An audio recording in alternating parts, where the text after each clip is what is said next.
Bon, alors la pièce de Beretti, enfin que Beretti a tirée d'une nouvelle de Bataille, de Georges Bataille, à la demande d'ailleurs de l'orangerie, de la place, c'est qu'on va jouer donc dans cette orangerie, cette serre, en quelque sorte, qui était, paraît-il, un ancien théâtre au 19e, un théâtre de propriétaire, un théâtre de jardin.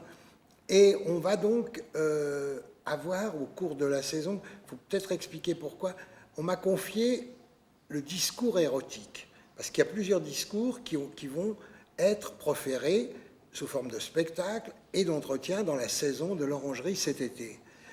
Et on est parti sur, évidemment, Georges Bataille. Pourquoi? Parce que c'est un écrivain étrange, parce que c'est un écrivain qui a essayé, finalement, de traverser plusieurs champs de l'écriture. Il a voulu écrire pour le théâtre, et Julie, qui est une grande nouvelle, presque un roman, inachevé d'ailleurs, était en fait destinée, paraît-il, à devenir une pièce dans son esprit. Mais il a avorté au théâtre. Ce qui est curieux, c'est qu'il a touché à la philosophie, il a touché à toutes sortes de récits, à toutes sortes de systèmes narratifs, mais quelque part, le théâtre, qu'il aimait beaucoup pourtant, était peut-être trop particulier. C'était un être très solitaire, y compris dans son écriture, et peut-être que le théâtre est un art trop collectif, y compris dans son écriture, puisqu'on passe par plusieurs strates d'interprétation et de mise en chantier. Alors, je me suis dit, faisons aboutir le trajet Bataille et son idée de théâtre.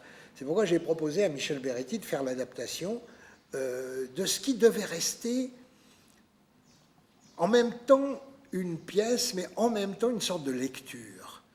C'est-à-dire, qu'est-ce que c'est que lire à haute voix? Et donc, je me suis dit, on va jouer sur cette histoire-là en se disant que des comédiens sont requis, 2 comédiennes et un comédien sont requis pour former une troupe, en quelque sorte, et on leur offre pour répéter l'orangerie, parce qu'ils n'ont pas de salle de répétition, qui est supposée être encore la serre des jardiniers de la ville de Genève. Et donc, ils vont se débrouiller tant bien que mal dans un espace qui n'est pas prévu pour, mais au moins ils ont un local de répétition. Voilà, ce qui est déjà en Suisse difficile à trouver. Et à partir de ce moment-là, ils vont donc investir cet espace et ils vont en même temps trouver dans cet espace des traces d'écriture, des traces d'objets. Enfin, il y a des traces, et c'est à partir de là qu'ils ont l'idée finalement de construire un spectacle. Alors, en fait, le spectacle, c'est d'assister à la construction d'un spectacle. Depuis ses premières instances, c'est-à-dire l'instance de la mise en texte, jusqu'à la deuxième instance, la mise en jeu.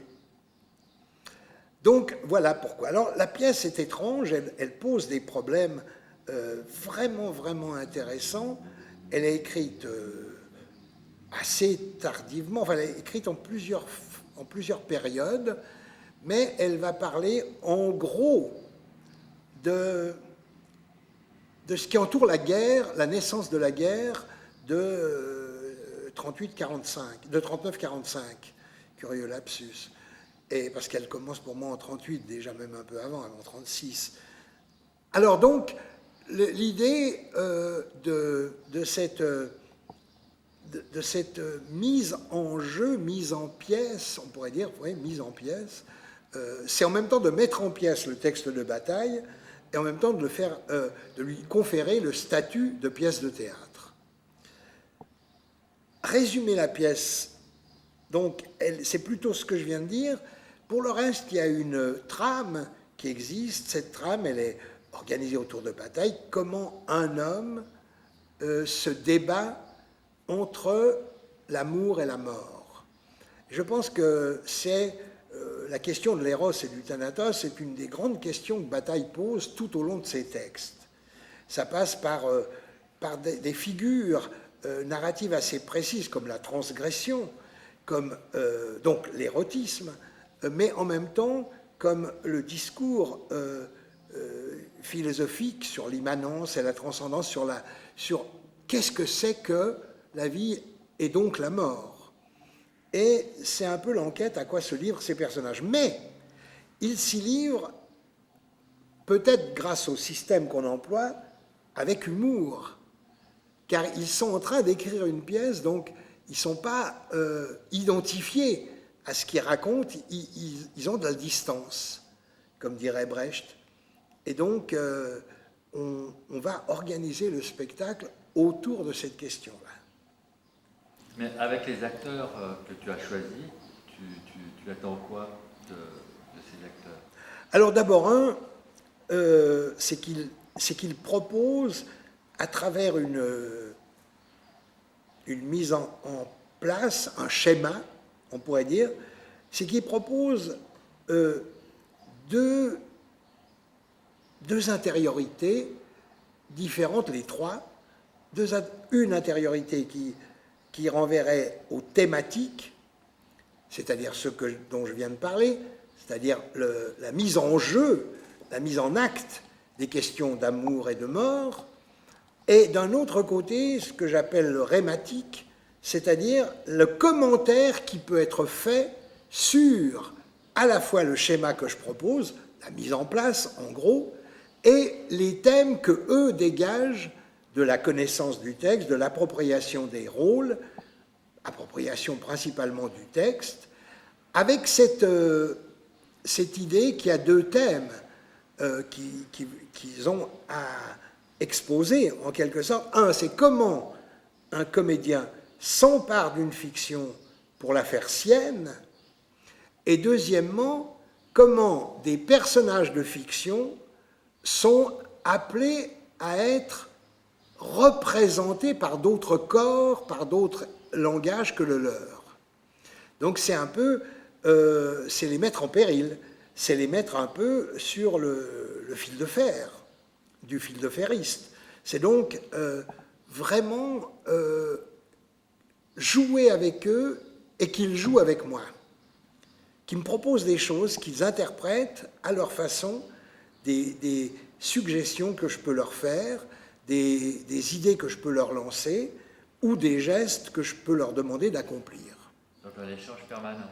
Oui, alors ça, je crois que c'est dans le cadre de cet échange, de cette opération, disons, d'avatar, comme aiment à dire peut-être les hindous, hein, c'est-à-dire on change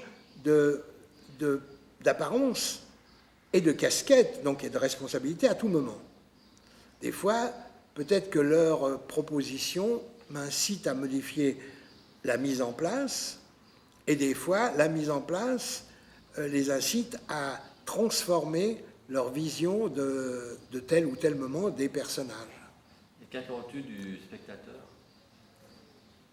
Moi, je crois que c'est le spectateur qui attend quelque chose de nous. Alors, ce que j'attends du spectateur, c'est de bien savoir définir ce qu'ils attendent de nous. Ce n'est pas tout à fait la même chose. Et là, moi, je pense que dans les spectateurs, si on parle des spectateurs, c'est-à-dire des individus, il y a des motivations, des comportements différents. Si on parle du public, c'est autre chose. Le public est certains pourraient dire que c'est un agglomérat de spectateurs. Non, c'est plus que ça parce que ça modifie, théoriquement, la saisie par le public, donc collectivement, d'un acte de théâtre, va quelque part modifier tout un chacun des composants du public.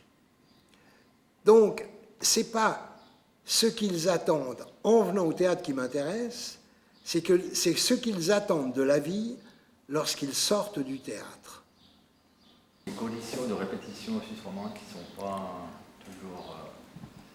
C'est-à-dire qu'on sait ce que c'est, hein. Il y a peu de lieux de répétition.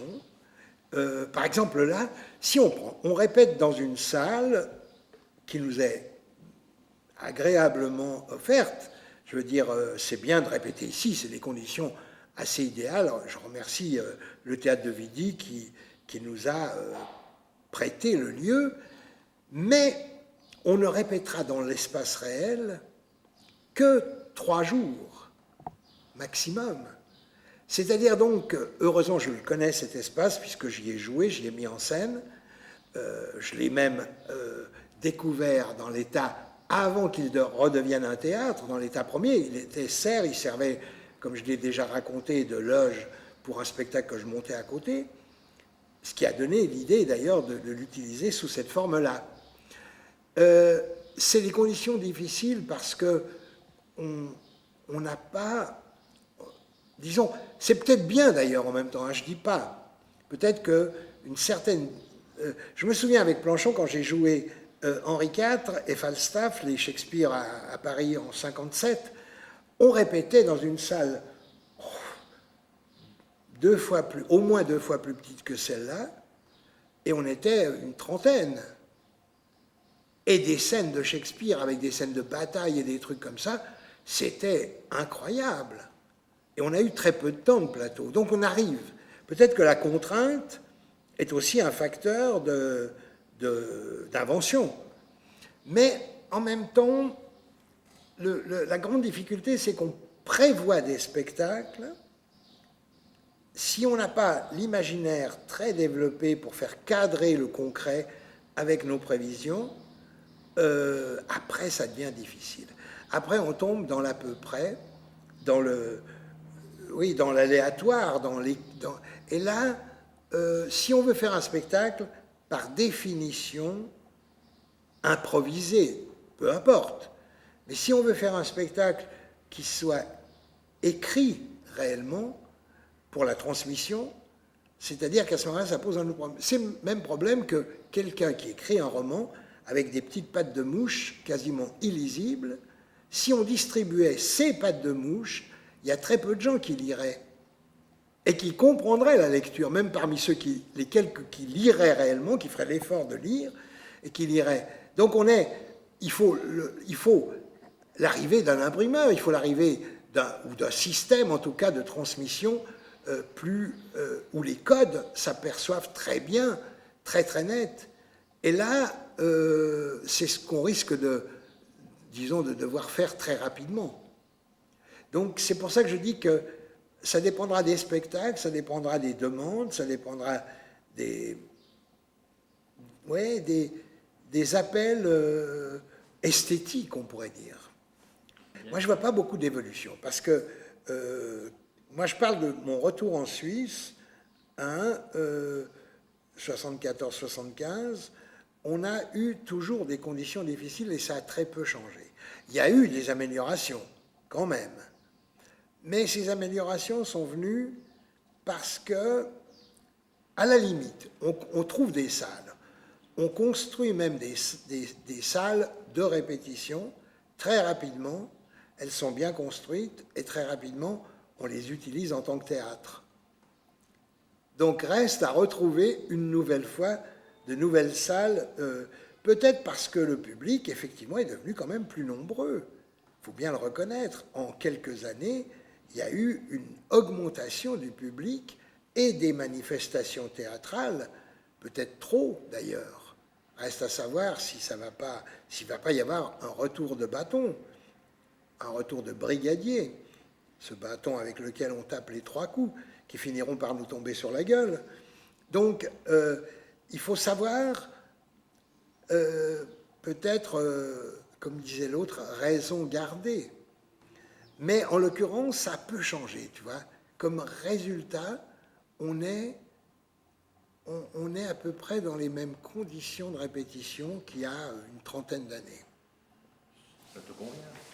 Mais ça me convient parce que je crois que quand on veut faire du théâtre, on doit apprendre d'abord à ce que tout nous convienne. C'est peut-être la seule leçon qu'il y a à donner aux élèves dans les écoles. Quand on répétait à la rue Blanche, à Paris, on répétait des scènes entières dans des chambres de bonne de 2 mètres sur 3. Et qu'on présentait après à nos profs. On faisait contre mauvaise fortune bon cœur, à juste titre. parce qu'on voulait faire du théâtre. Donc, la question, c'est pourquoi je suis très, très mesuré en ce qui concerne les demandes, les exigences et ce qu'on peut nous offrir. Il faut qu'on demande toujours plus pour améliorer les conditions de production, mais il faut qu'on n'oublie pas qu'il faut produire toujours à travers les conditions actuelles si on veut pouvoir obtenir une amélioration. Moi, fondamentalement, je crois que j'ai vu un documentaire sur le Festival d'Avignon à travers les âges, et je suis absolument catastrophé par ce qu'on voit maintenant. On exalte le corps, le corps, le corps, le corps, l'énergie, tout ça. Or, c'est pour mieux le dissimuler. Le corps parlé est un corps qui s'entend. Le corps visible est un corps qui ne se voit plus. Ça, c'est mon point de vue. Donc, moi, je suis pour un truc assez étrange. Je l'ai vu dans un autre documentaire sur les pôles, l'Antarctique et l'Arctique. Ils vont carotter maintenant de plus en plus profond dans la glace pour découvrir non pas seulement notre passé, mais pour découvrir ce que pourra être notre futur. Eh bien, moi, je dis que plus on va chercher dans les textes anciens, plus on découvre le demain. Alors que si on se satisfait de l'aujourd'hui, on ne découvre plus rien du tout. Et on vit au jour le jour. On vit l'espace de la consommation. Mais on ne vit pas l'espace prévisionnel. On ne vise pas le destin humain. On vise le vécu humain. Ce n'est pas du tout la même chose. Moi, j'aime savoir, peut-être à travers les origines aussi, non pas pour fixer les origines, elles sont là pour nous faire découvrir le demain. Ça me paraît important. Donc mon théâtre serait effectivement mon théâtre idéal serait de prendre, j'ai quelques textes canoniques que j'aimerais travailler. Bon, on ne m'en laissera pas le temps parce que je suis quand même plutôt sur l'autre versant, mais travailler ces textes pour comprendre où on va à partir d'où on est parti. Ça me paraît important.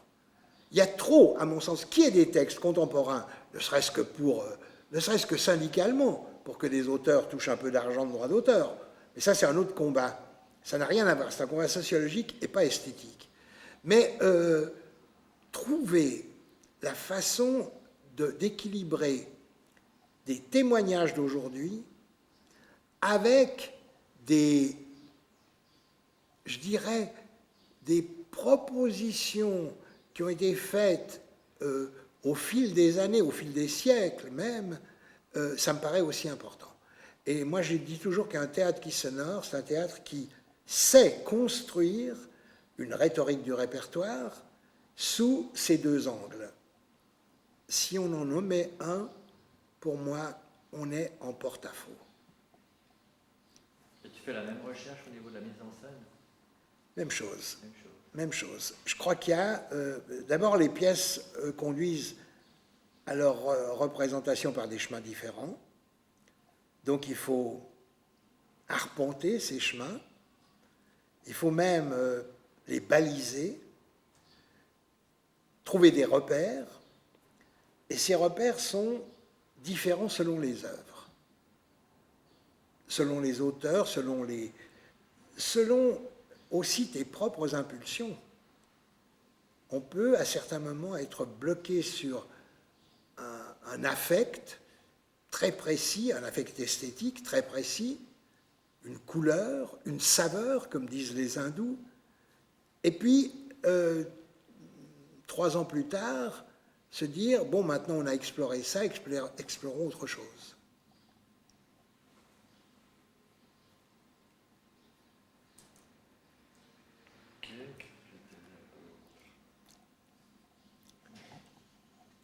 Tu fais souvent référence à l'Inde, quelque chose de particulier. C'est-à-dire que, bon, j'ai aimer le théâtre, un certain théâtre hindou, qui n'est pas d'ailleurs celui qui est actuellement le Mahabharata, qui est beaucoup connu ici par Brooke et tout ça. Non, c'est pas. C'est un théâtre peut-être plus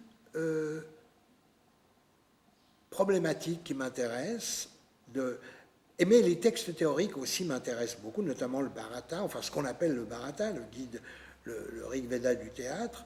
Et en fait, j'ai toujours travaillé là-dessus, même très jeune. Je me souviens, quand j'ai commencé le théâtre, j'étais très jeune, eh bien, j'ai trouvé, c'était une édition suisse d'ailleurs, 3 drames de l'Asie. C'était traduit par un dénommé René Laloux, je crois. Et dans ces 3 drames de l'Asie, il y avait un drame chinois, un drame japonais et un drame hindou. Et ça m'avait vraiment très fortement marqué dès le départ.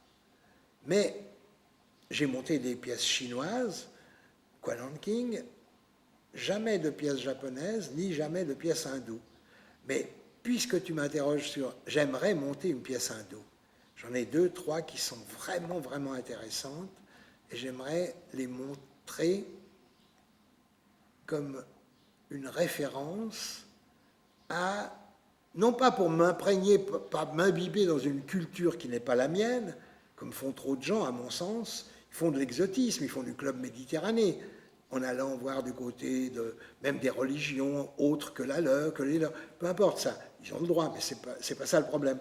Mais simplement pour voir ce que ça peut de nos jours nous apporter. Ça me paraît très intéressant. Et ça, t'espères le monter Comme disait Apetelos, c'est des questions esthétiques. Tu choisis pas mal certaines pièces où l'érotisme est important. Non, ça c'est vraiment c'est un peu au hasard, même dans l'entre-deux, par exemple, on le parodiait plutôt qu'on l'affirmait, l'érotisme, puisqu'il n'y avait rien d'érotique réellement. Tout au moins, c'était censuré par le départ en coulisses.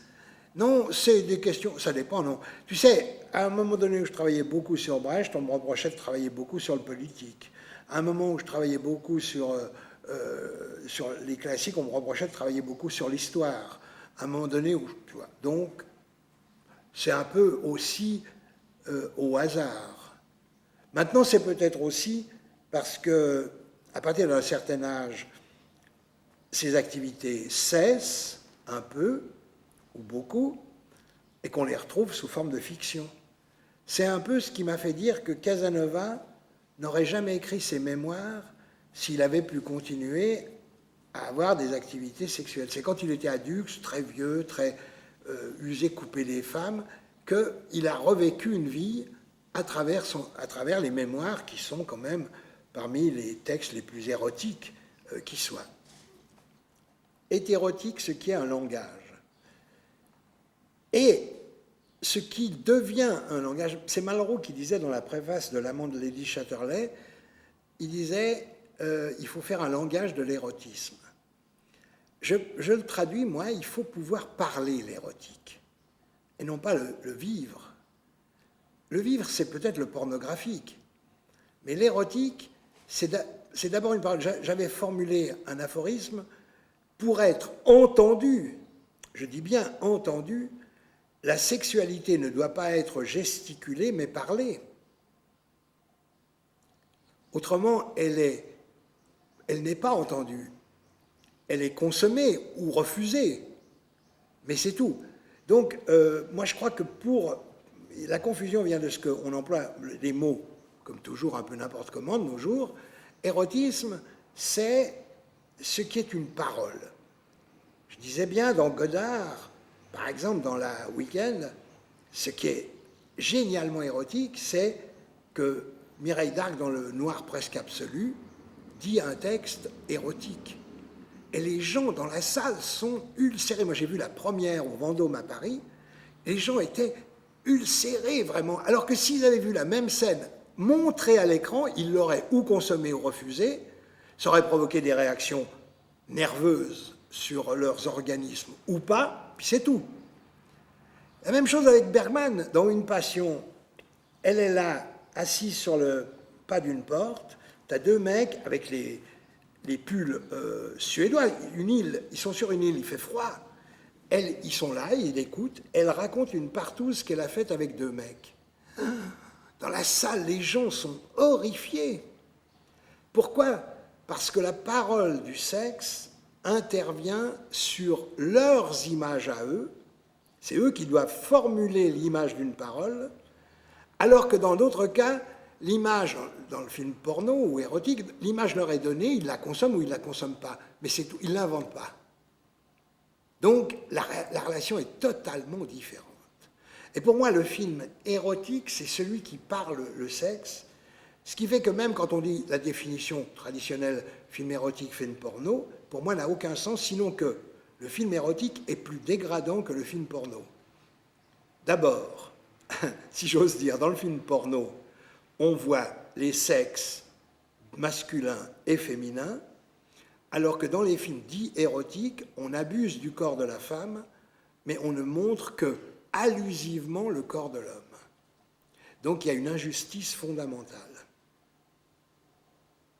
Je crois que c'est un grand texte, c'est un texte qui représente le mieux nos rapports au désir, en fait ce qui nous fait vivre, je dirais mécaniquement par la naissance, mais plus philosophiquement par les images qui se forment en nous, fantasmées ou réelles, et qui vont créer quelque part un contre-moi, un moi qui est à côté du moi, un moi secret, un moi plus ou moins divulgué dans certains cas, et qui fait que on est dans la vie en position désirante. C'est tout.